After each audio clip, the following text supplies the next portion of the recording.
오늘 요한복음 12장 말씀 11장에서 계속 이어져서 이야기를 하고 있습니다. 예수님이 6월절 엿새 전에 베다니에 가셨다. 이 베다니라는 동네가 예루살렘 성전에서 아주 가까운 곳에 위치하고 있습니다. 2마일 정도 되는 그런 거리에 위치하고 있어요. 그러니까 천천히 걸어가도 1시간이면 갈 수 있는 그런 거리에 있습니다. 베들레헴이라는 그 동네 이름 들어보셨잖아요. 베들레헴이 떡집이라는 뜻을 가지고 있습니다. 그리고 오늘 저희 보시는 베다니는 가난한 사람들의 집이다, 이런 뜻을 가지고 있는 동네입니다. 거리가 예루살렘 성전에서 가까워서 그런지 예수님이 예루살렘에 오실 때마다 이 베단이라는 마을을 꼭 방문을 하셨습니다. 이번에도 요한복음 12장 1절에서 말씀하시는 것처럼 6월절에 예루살렘 성전으로 가시기 전에 먼저 저 베단이라는 동네를 찾아가셨다 말씀을 하고 있습니다.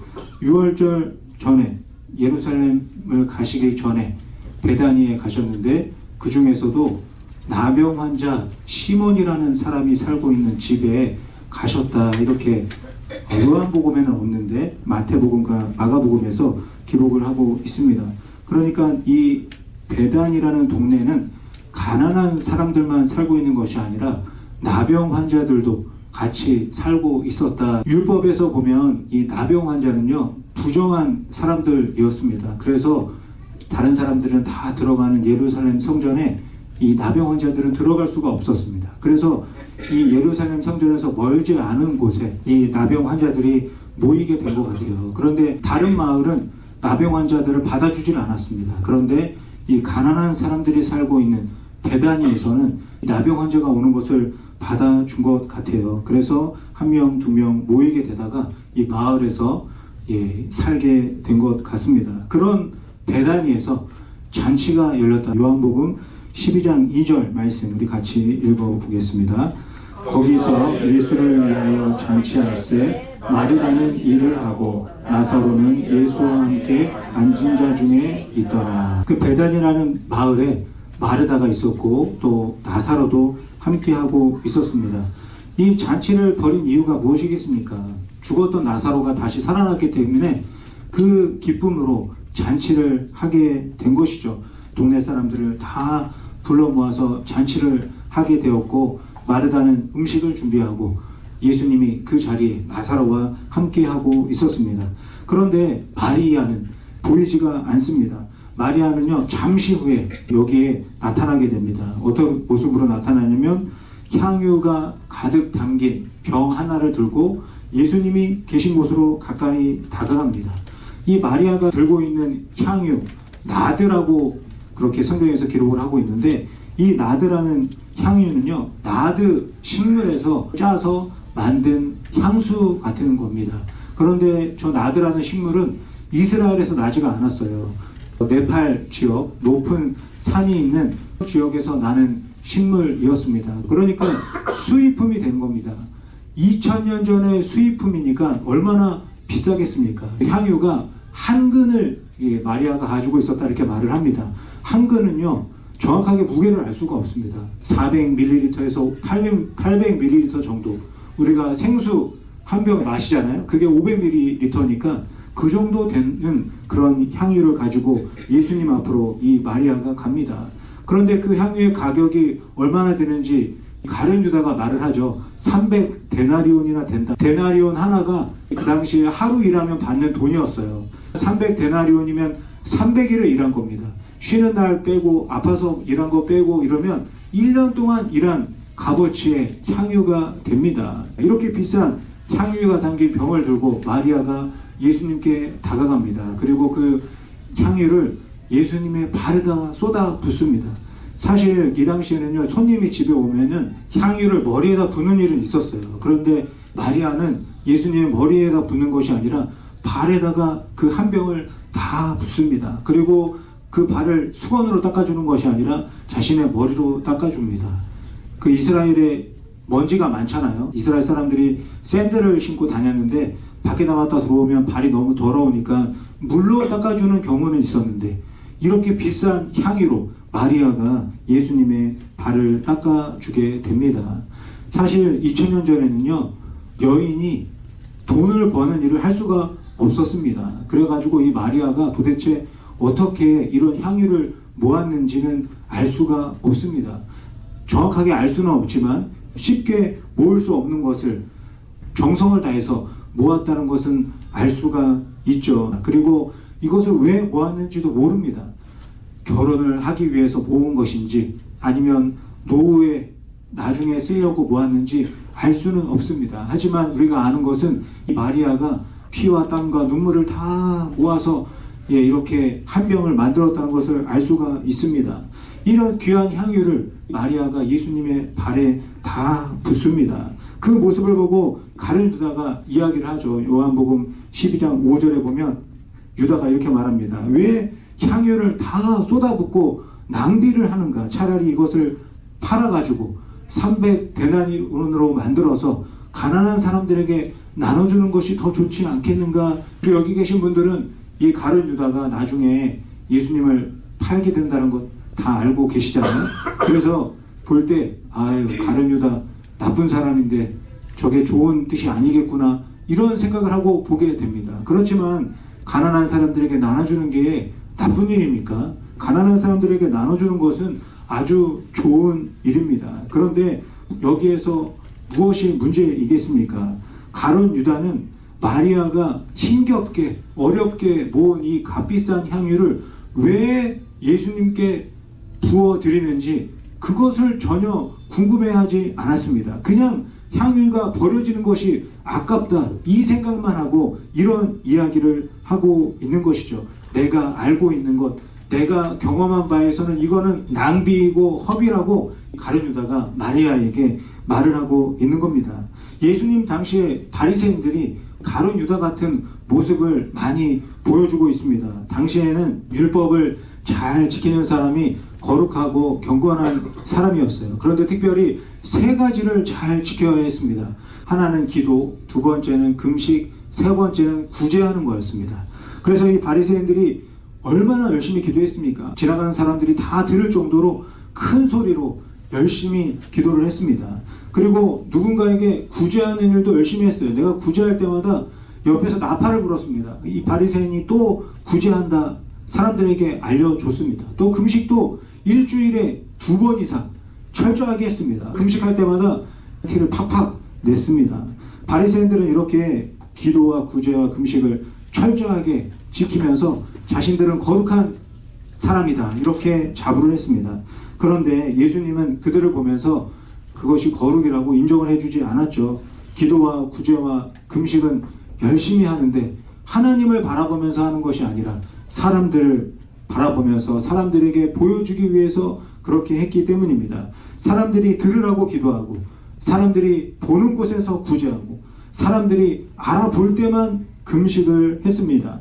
바리새인들도요, 처음부터 이러지 않았습니다. 바리새인들은요, 로마 황제가 이스라엘 사람들을 핍박할 때 모세 오경과 구약을 지키기 위해서 목숨 걸고 싸웠던 사람들이었습니다. 그런데 시간이 지나면서 하나님께 인정받는 것은 알기가 어려운데 사람들에게 인정받는 것은 너무 금방 알게 되는 겁니다. 그러니까 이 바리새인들이 점점 하나님보다는 사람들을 의식하는 그런 모습이 나타나게 된 겁니다. 이런 것이 과연 거룩이라고 말할 수 있겠습니까? 예수님은 이런 바리새인들의 행위를 거룩이라고 인정해 주지 않았습니다. 외식이다, 이렇게 말씀을 하셨습니다. 외식이 헬라어로 후포크리시스, 이 헬라어에서 영어 히포크리시가 나오게 되고 이게 위선이라는 뜻을 가지게 됩니다. 하나님이 아니라 사람 앞에서 거룩한 척 살아가는 것이 위선이다, 이렇게 예수님이 말씀을 하십니다. 하나님께 기도하려면 골방에 들어가서 기도하고, 또 금식할 거면 하나님만 바라보고 티 안 나게 하고, 또 구제할 거면 사람들 모르게 조용히 하라, 그것이 거룩이다, 예수님이 말씀을 하십니다. 하나님은 모든 것을 다 알고 계시는데 이 바리새인들이 점점 하나님이 모든 것을 알고 계시다는 것을 잊어가는 그런 모습을 보여주고 있습니다. 그런데도 바리새인들이 자신들이 가지고 있는 거룩의 기준을 다른 사람들에게 계속 가르칩니다. 바리새인들이 알려주는 대로 하는 것이 거룩이라고 계속 주장을 합니다.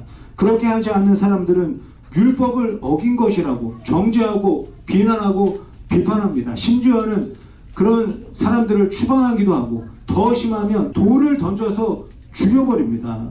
바리새인들은 하나님이 아니라 사람들을 의식하면서 계속 이런 잘못된 생각 속에 빠져 들어가게 됩니다. 기도하고 구제하고 금식하는 것이 나쁜 것이 아니죠. 하나님께 기도하고 간절한 마음으로 금식하고 또 다른 사람을 돕기 위해 구제하는 것은 정말 좋은 일입니다. 그런데 이것을 강요한다는 것이 문제가 되는 것이죠. 이렇게 하는 사람은 거룩한 사람이고 이렇게 하지 않는 사람은 거룩하지 않은 악한 사람이라고 정하기 때문입니다. 마태복음 6장에 보면요, 예수님이 바리새인들이 하는 기도와 구제와 금식이 외식이다 이렇게 말씀하는 말씀이 기록되어져 있습니다. 사람들이 보는 곳에서는 기도하고 구제하고 금식하면서 보지 않는 곳에서는 그렇게 하지 않는다는 겁니다. 그렇게 하지 않고 어떻게 할까요? 마태복음 6장 31절에서 예수님이 이어서 말씀을 하십니다. 그러므로 염려하여 이르기를 무엇을 먹을까, 무엇을 마실까, 무엇을 입을까 하지 말라. 바리새인들이 사람들이 보는 곳에서는 기도하고 금식하고 구제하는데 사람들이 보지 않는 곳에서는 무엇을 먹지, 무엇을 마시지, 무엇을 입지 걱정하면서 산다는 겁니다. 사람들이 보는 앞에서는 거룩한 척하지만 사람들이 없는 곳에서는 무엇을 입을까, 먹을까, 마실까 염려하고 있습니다. 사람들이 있는 곳과 사람들이 보지 않는 곳에서의 삶이 너무 차이가 났습니다. 그렇기 때문에 예수님이 이것을 아시고 너희들은 위선이다, 외식이다 이렇게 말씀하고 계시는 것이죠. 그러면서 예수님이 말씀해 주십니다. 마태복음 6장 33절 말씀 같이 읽어보겠습니다. 그런즉 너희는 먼저 그의 나라와 그의 의를 구하라. 그리하면 이 모든 것을 너희에게 더하시리라. 하나님의 나라와 하나님의 의를 구하라는 것이 무슨 말씀입니까? 언제 어디서나 교회가 됐든 집이 됐든 직장이 됐든 하나님을 생각하고 하나님을 의식하면서 살아가는 것이 거룩이라고 말씀하고 계시는 것입니다. 그러면서 예수님이 바리새인들 앞에서 세리와 과부를 칭찬하십니다. 사실 세리와 과부는요, 바리새인들이 가장 싫어하는 사람들이었습니다. 그런데도 예수님은 세리가 하는 기도를 칭찬하시고 과부가 드린 헌금을 칭찬을 하십니다. 바리새인들이 큰 길에서 많은 사람이 들을 수 있게 기도할 때 이 세리는 조용한 소리로 기도했습니다. 바리새인들이 많은 헌금을 드리면서 사람들 앞에서 의시될 때 이 과부는 동전 2개를 하나님 앞에 드렸습니다. 세리는 하늘을 바라보면서 하나님께 뭐라고 기도해야 될지 몰랐습니다. 그래서 하나님 나는 죄인입니다. 이 기도를 하면서 너무나 부끄러워했습니다. 이 세리가 나처럼 기도하는 것이 맞는 기도다 이런 생각조차 하지 못했습니다. 그런 강요를 할 생각도 하지 않았습니다. 과부도 마찬가지죠. 과부가 예수님의 칭찬을 듣습니다. 전 재산을 드린 것이다. 그렇지만 과부는요, 동전 2개를 드리면서 땡그랑 소리가 너무 부끄러워서 조용하게 그 자리를 떠나게 됩니다. 내가 하는 것이 진정한 헌금이다, 이렇게 하는 것이 맞다, 이런 생각과 주장은 할 수가 없었습니다. 그런데도 예수님은 세리의 기도를 칭찬하고 과부의 헌금을 칭찬해 주셨습니다. 왜 칭찬하셨겠습니까? 사람들에게 보이기 위한 것이 아니라 하나님께 기도하고 하나님께 드렸기 때문에 예수님이 칭찬을 하는 것이죠.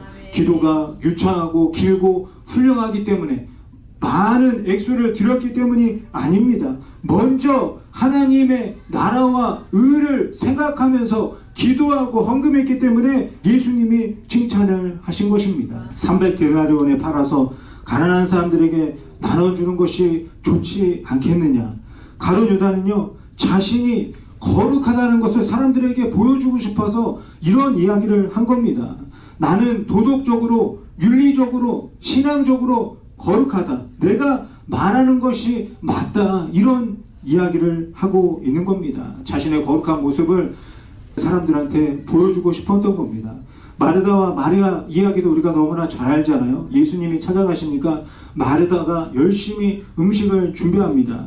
마리아는 예수님 앞에서 예수님이랑 이야기를 하고 있어요. 그러니까 마르다가 그 모습을 보고 이렇게 이야기합니다. 내가 음식 준비하고 있는데 너도 와서 좀 도와줘야 되지 않겠니? 이 말을 다른 말로 하면 어떻게 되겠습니까? 내가 힘들게 봉사하고 있는 것 안 보이니? 봉사하고 있는 나를 도와주는 것이 맞지 않겠니? 이런 말이 되지 않겠습니까? 이 말 속에 어떤 뉘앙스가 담겨져 있습니까? 내가 기준이다. 이런 이야기를 하고 있는 것이죠. 마리아가 왜 예수님과 이야기하고 있는지 마르다는 하나도 궁금하지 않았습니다. 그냥 내 기준이 맞다. 이 이야기를 하고 있는 것이죠. 그런데 이 말씀을 준비하면서 제가 생각이 났습니다. 제가 이런 식으로 이야기를 하면 모습이 생각이 났습니다. 제가 30년 전에 대학선교회라는 단체에서 봉사를 했는데 나도 봉사하는데 너도 봉사해야 되지 않겠니? 나도 단기 선교 가는데 너도 단기 선교 가야 되지 않겠니?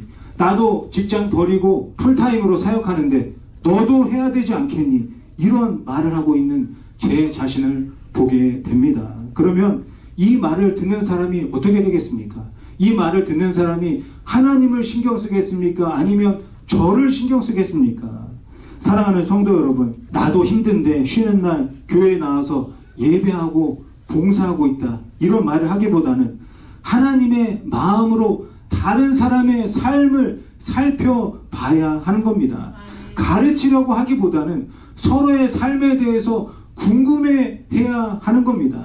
나도 기도하는데, 나도 금식하는데, 나도 구제하는데 너도 그래야 한다. 그래야 거룩한 성도다. 바리새인들처럼 생각하지 마시고 하나님의 마음으로 서로의 삶을 살펴보시기를 바랍니다. 가룟 유다도 마찬가지죠. 향유를 쏟아버리는 것은 어리석은 행동이고 가난한 사람을 돕는 것이 맞다 주장하는 겁니다. 하지만 거룩은요, 맞고 틀린 것을 말하는 것이 아닙니다. 성경 로마서 3장 23절에 보면요, 이렇게 말씀하시잖아요. 모든 사람이 죄를 범했다. 모든 사람이 죄인이다. 죄인이라는 말이 무슨 말입니까? 교회니까 여러 가지 돌려서 거룩하게 설명하지만 있는 그대로 말씀드리면요, 죄인이라는 것은요, 틀렸다는 말입니다. 내가 틀려 먹을 때 예수님이 나를 위해서 죽으셨다는 겁니다. 내가 잘하고 있을 때가 아니라는 거예요. 결국 거룩은 틀렸는지 맞았는지를 말하는 것이 아니라는 것입니다. 거룩이 무엇입니까? 도덕과 윤리가 아닙니다. 착하게 살고 선하게 살아가는 것이 아닙니다. 거룩은 내가 할 수 없다는 것을 인정하고 하나님을 의지하는 것입니다. 하나님은 거룩하시지만 나는 거룩하지 못하다는 것을 인정하며 살아가는 것입니다. 레위기 말씀을 인용해서 베드로전서 1장 16절에서 고백을 합니다. 기록되었으되 내가 거룩하니 너희도 거룩할지어다 하셨느니라. 저와 여러분이 어떻게 거룩해집니까? 거룩하신 하나님을 의지해야 거룩할 수 있다는 말입니다. 바리새인들은 기도하고 금식하고 구제하면서 내가 거룩하다고 생각했습니다. 가룟 유다는 가난한 사람들을 돕는 생각을 하는 내가 거룩하다고 생각을 했습니다. 하지만 예수님은 다 알고 계십니다. 바리새인들도 가룟 유다도 거룩하지 않다는 것을 알고 계십니다. 교회 다니는 사람이나 다니지 않는 사람이나 다 거룩하지 않다는 것 예수님 다 알고 계십니다. 말을 거룩하게 하고 얼굴에 천사 같은 미소를 띄우고 찬양하고 예배하는 것이 거룩한 것이 아니라 예수님만이 거룩하다는 것을 인정하고 예수님과 함께 이 세상을 살아가는 것이 바로 거룩인 것입니다. 틀려먹은 나를 위해서도 하나뿐인 아들 예수님을 이 땅에 보내주신 하나님만이 거룩하다는 것을 인정하는 것입니다. 제 자신만 봐도요, 금방 거룩하지 않다는 거 알 수 있습니다. 저도 조금만 어려워져도요, 막 걱정이 됩니다. 통장에 있는 돈이 막 줄어들면요, 막 걱정이 됩니다. 이 문제를 어떻게 해결할 수 있을까?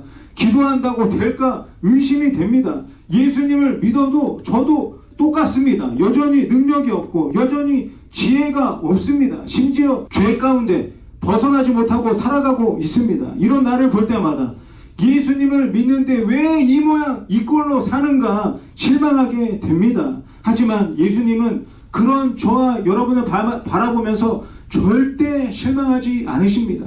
사랑하시고 저와 여러분 곁에 계십니다. 저와 여러분은 능력이 부족하고 지혜가 부족하고 죄에서 벗어나지 못하는 거룩한 사람들이지만 예수님이 그래도 함께해 주시고 예수님이 함께해 주시기 때문에 저와 여러분이 거룩한 하나님의 백성이 되는 것입니다. 예수님이 베다니 마을에 가셨습니다. 가난에 허덕이는 사람들, 아파하는 사람들이 사는 베다니에 가셨습니다. 예수님이 그 마을에 가셔서 가난한 사람들 갑자기 부자 되게 하지 않으셨습니다. 아파하는 나병 환자들 다 치료해 주지 않으셨습니다. 그냥 그들과 같이 그 안에 있었습니다. 가난하게 살아가는 사람들과 함께 있었고 아파하는 사람들과 함께 계셨습니다.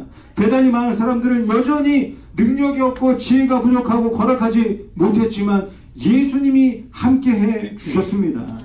그 당시에 살고 있는 사람들은요, 여기 계신 우리 성도님들처럼 예수님이 누구신지 잘 몰랐습니다. 그런데 딱 하나는 알았죠. 죽은 나사로를 살려주신 예수님이라는 것을 알았습니다. 그 예수님이 나와 함께 하고 있구나. 그 예수님이 우리와 함께 계시는구나. 그 예수님과 함께 잔치를 열게 된 것입니다. 거룩은 이런 것입니다.